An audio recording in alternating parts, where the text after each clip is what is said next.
Hey everyone, Livelock here with the first Elemental Shaman key that we'll be watching for the season. Only a +5, but I did notice a lot of things now that I got into a key where I can actually do a full rotation.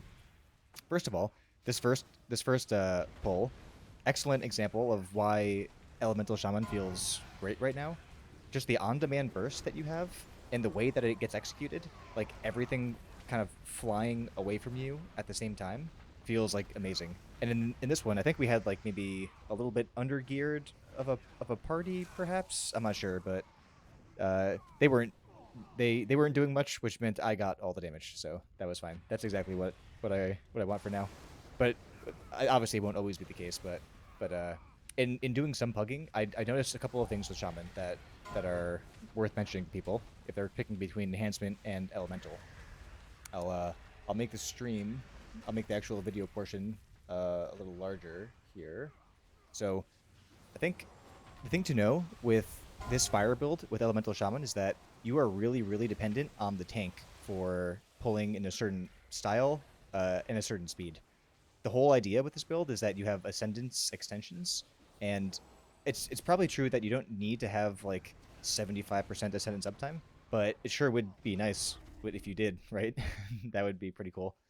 Um, with pugs, especially this first season, everyone's new, so it's obvious. It's obvious that you're not going to get what you need. But the a lot of the pug tanks pull like two or three at a time, and that's just like terrible. Like you do zero damage at all. Like you're not willing to commit any buttons. Like every single pack, you have to press either like Ascendance or Fire Ellie or Stormkeeper or just like something. Like if you all you do is Lava Burst and Flame Shock, it ends up like just being really bad. Other classes aren't the same though. Like with enhancement, I can actually just I don't really care.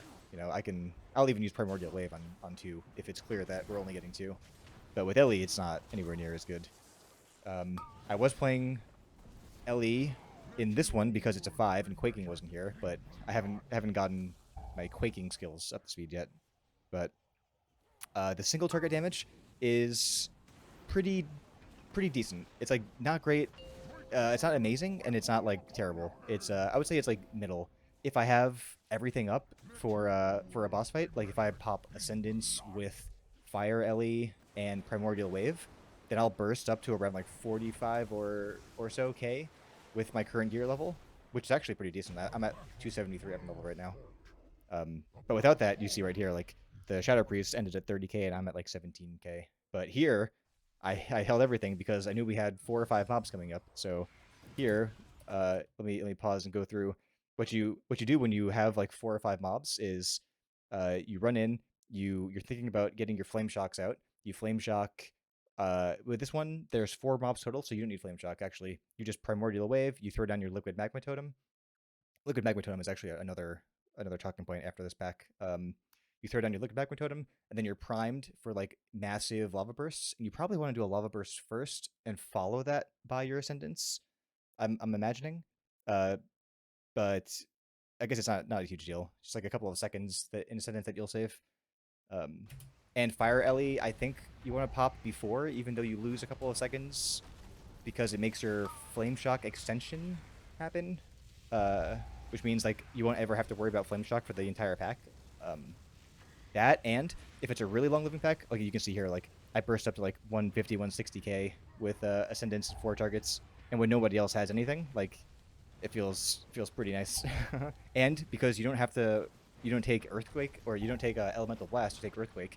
You don't have to worry about like weaving in all these different spells to buff your Earthquakes. You can just like send out Earthquakes because the primary purpose of Earthquake is just like, well, obviously besides the damage, it gives you Ascendance extensions, and because of that, you're really, really, really mobile. So I can just like run around, throw out Earthquakes and Earth Shocks if I want to. I've got plenty of procs of Lava Surge that I can throw out as well.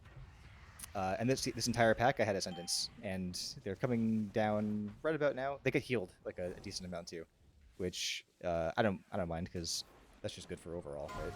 So, um, but like anything anything above 4 targets feels really really good. You'll have a really easy time extending your Ascendance. Um, you can work out who on your team actually wants to be the one that like does single target or blows cooldowns on this one, because you can do anything with this build. You can blow your cooldowns on 4 to 8 targets. You can do it on a single target if someone's really important. I was thinking about maybe playing around with Elemental Blast, even though I hate it, just because it could be like really big cryo dam that you could use. Like you could turn this into a funnel build during Ascendance where you're just spamming out lava, whatever this thing is called, lava beams, and channeling your Elemental Blast casts into like one priority target, and that would be very high funnel. So you can do funnel, you can do AoE, you can do single target.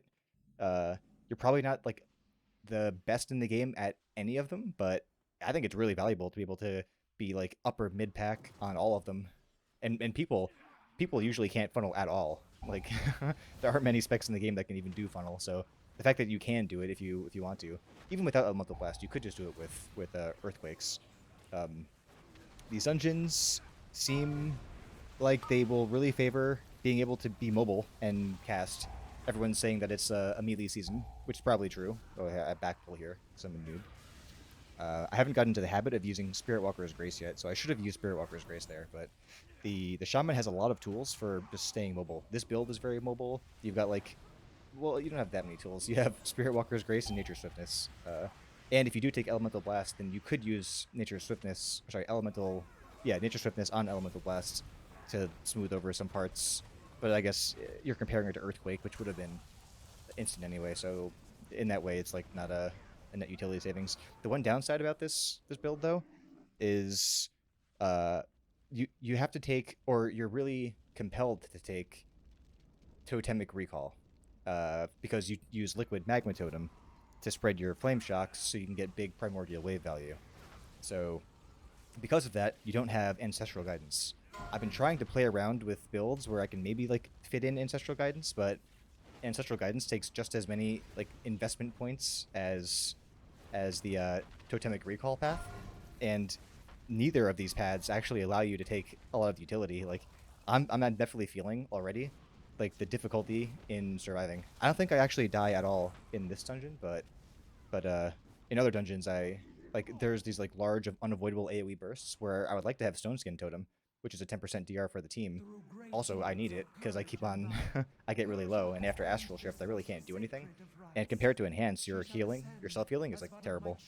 I'm probably not gonna do very well on this pull because no Ascendance, but yeah. So I'm trying to find like a way to get, to justify. I mean, you could just not get Totemic Recall, and then you wouldn't have the resets on your Liquid Magma Totem, and then you would have like, a little bit less DPS. And I guess it wouldn't be like that terrible to do that, especially if it means that you're gonna actually live when you wouldn't have lived otherwise. Because so far, whenever I've done well in higher level keys, I've only done up to like a 9 so far. Whenever I do like way better than somebody else, it's either they're under geared or they were on the floor for a lot longer than I was on the floor.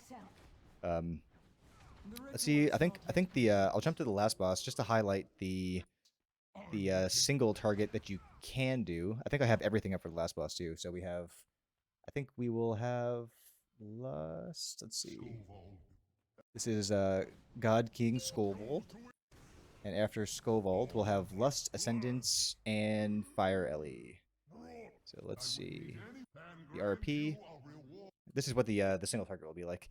It's pretty simple actually. I mean, you do Fire Ellie, Primordial Wave, and then you Lava Burst, and you go into Ascension, and then you spam Lava Burst until you have too much Maelstrom, and then you spam Earthquake until you're a little bit under half or so, and then let's see what we can burst up to. So yeah, so there's around 40. You can use Stormkeeper as a mobile cast spell as well, as long as you precast it. Yeah, so we can burst up to like 40, 45k single target, but as soon as the speed buffs go away from Lust and here. Yeah, I should use Spirit Walker's Grace. Yeah, I've got a lot of practice to do on this spec. This is very new to me. So going down to like 30, 35 now. I'm out of Ascendance. It's gonna slow down a lot. You benefit a ton from like small ad waves too, and you do it the same way you would do it with enhancement on them too. Like you would bank on ooh, that's dead. That's a DPS loss. You would bank on the ads coming out. You would have your primordial wave stored up. you'd have Liquid Magma Totem off cooldown. You'd throw out Liquid Magma Totem, throw out your Primordial Wave, and then use them to get the giant haste buff for the ad phase, and a decent amount of padding too, because you send out like 18 lava bursts when you do that combo. But I think it's so far it's really fun. I've done a few keys as enhance. I think the overall theme right now with enhance for me is I don't understand how the physical build is ever gonna like do well. I'm still like open to I'm still playing around with it because I it's just fun to do things that are not always the same thing over and over again, like playing the lava lash build. But I'll post some videos with enhance later on once I get to higher key levels. But here's the first impression with elemental. It feels really fun to play. It's really dependent on the tank. So in pugs, it might be a little tough to do in some keys. Um, I don't know. We'll see how it works out. So far, it's feeling pretty good. So that's all for Ellie for today. I'll see you guys soon.